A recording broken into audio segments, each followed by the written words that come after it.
The Wheel on the School, Chapter 2, To Wonder Why. There they were, out in the schoolyard, free.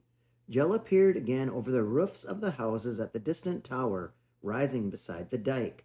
He couldn't believe it, but the big white face of the tower clock spelled out 3, a little past 3. Boy, Jella said in wonderment, he let us out almost a whole hour early, just because of Storks. Jella was beginning to appreciate Storks.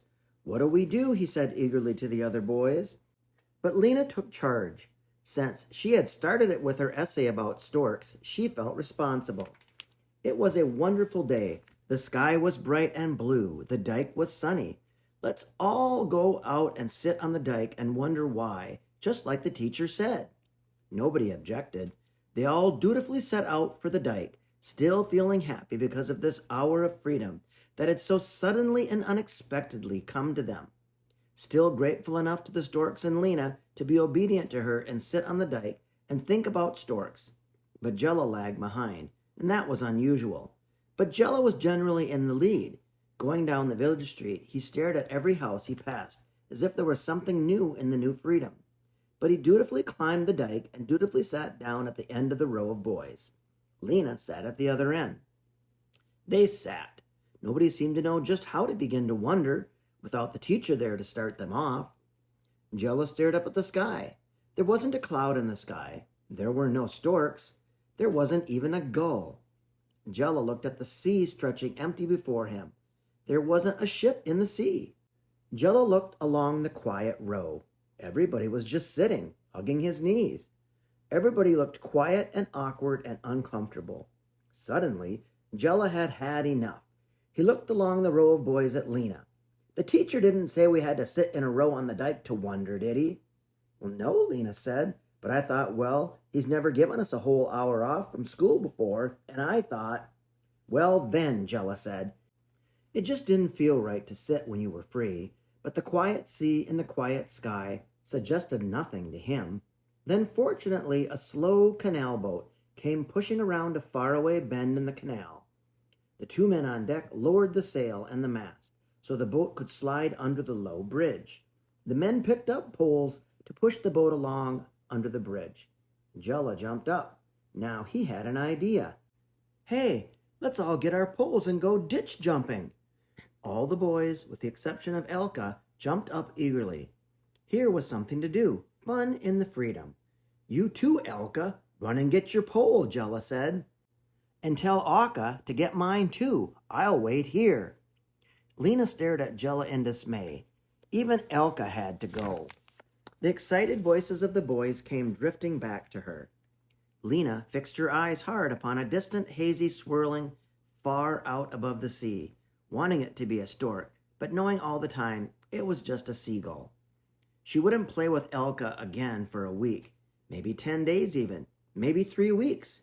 Even in all that time, Jella and the rest left Elka out of every one of their games.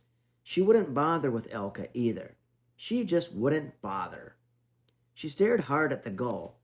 It was still a gull, it wasn't a stork. Suppose a whole big flock of storks came flying up out of the sea. The boys, jumping ditches, wouldn't even see them. But Lina had to admit to herself it wouldn't make much difference if they saw the storks or not. The storks wouldn't stay in Shora, and the boys couldn't make them stay. So what was the difference? Lina sighed. It was hard being the only girl in Shora. She took off one of her wooden shoes and sat staring moodily into it. She caught herself doing it. It was a lonely habit. She often sat staring into her shoe. It somehow made her feel better and seemed to help her to think better, but she didn't know why. She often wished she could wear her wooden shoes in the schoolroom instead of just socks. The wooden shoes had to be left out in the portal. Lina was sure it would help to no end if she could pull off one of her shoes and stare and dream into it a while, especially before doing an arithmetic problem. Lina sighed. She couldn't dream with arithmetic. With arithmetic, you can only think. It made arithmetic sort of scary, hard and scary and not very exciting. Storks were exciting. Wonder why? Wonder why? Lina said quite hard into her wooden shoe. The words came bouncing back at her out of the hard wooden shell. She whispered into it. The words came whispering back.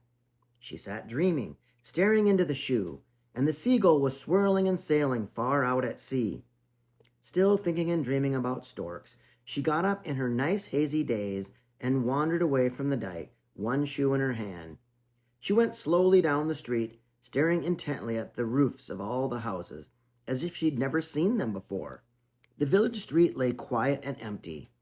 Lina had it to herself all the way through the village to the little school. The school had the sharpest roof of all. Lina decided all the roofs were sharp, but the school's was the sharpest. A thin, faraway shout and a shrill laugh came through to her. She turned. In the far, flat distance, she could see the boys. Now big Jella, it must be Jella, went sailing high over a ditch. Hard behind him, first sprinting, then sailing high on their poles, came the other three boys. And then there came one more. It must be Elka. But Elka disappeared. He must have gone into the ditch. Now there was a lot of shouting and running. Lina caught herself waiting anxiously for Elka to appear out of the ditch. Then she remembered that she wasn't going to play with Elka for 3 weeks. She turned her back to the distant boys. I hope he went in up to his neck, she heard herself saying half aloud. It surprised her. For now it didn't matter whether or not Elka went into the water up to his neck. It didn't matter that the boys were having fun. She knew why the storks didn't come to build their nests in Shora. The roofs were all too sharp. But not only did she know the reason why, she also knew what to do about it. They had to put a wagon wheel on top of one of the roofs. A wagon wheel just like her aunt and Ness had on her roof. Tomorrow morning, she would spring it on them in the schoolroom. They'd all be surprised. Lina started to hurry back to the village, almost as if she had to hurry to tell someone.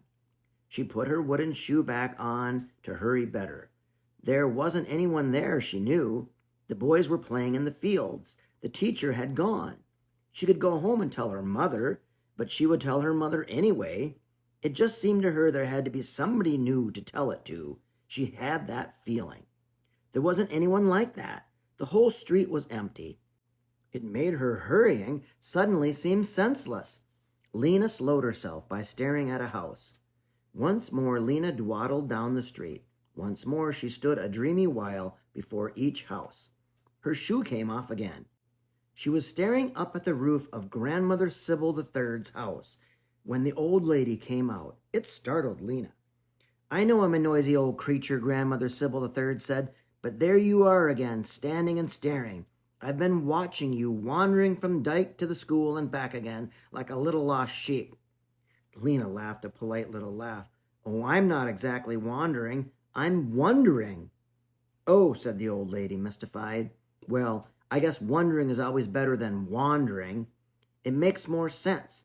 She chuckled a nice little old lady's chuckle. They stared at each other, and Lina thought how she never talked much to Grandmother Sybil III, except to say a polite hello as she walked by. Now she did not know just what to say to her. The old lady was still looking at her curiously.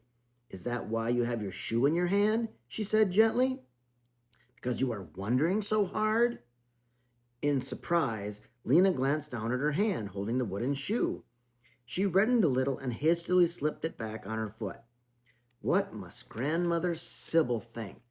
Not that she was her grandmother. She was just the grandmother of the whole village. The oldest old lady. It certainly must have looked silly, her hobbling down the street on one shoe, carrying the other and looking into it. No wonder Grandmother Sybil III had come out of the house. Lina said, trying to explain. She giggled a little. Oh, isn't it silly? She fished in her mind for some sensible explanation. None would come. But Grandmother Sybil III wasn't standing there grinning in a superior adult way. She just looked, well, mystified and inquisitive. Lina decided to tell her. I guess it does look silly and odd, but it somehow helps me think better to look into my shoe. Then when I get to thinking really hard, I forget to put it back on again, she said defensively. Why, yes, the old lady said immediately. Isn't it funny how odd little things like that will help you? Now I can think much better by sort of rocking myself and sucking on a piece of candy. and I've done it ever since I was a little girl, like you." She carefully settled herself on the top step of her brick stoop. She looked as if she was settling herself for a good long chat.